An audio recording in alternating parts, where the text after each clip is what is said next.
Related literature or review of related literature.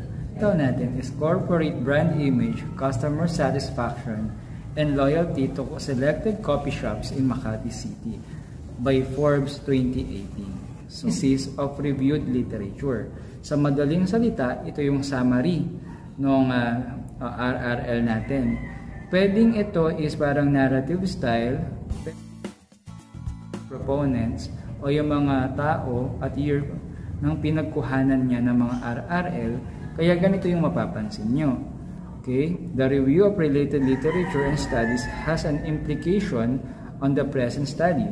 All reviews were focused on the corporate brand image, customer satisfaction, and loyalty. The researchers and works of different writers and authors like Nazir, Ali, and Jamil. So, ayan yung mga kasama nila about dun sa topic na yon.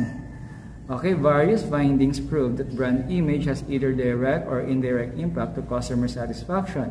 Nandiyan naman yung mga proponent. Sa gap bridge natin, sa madaling salita, from gaps bridge, ibig sabihin, ano yung pupunuan? Okay, idaragdag ng ating pag-aaral. So, tingnan natin mabuti.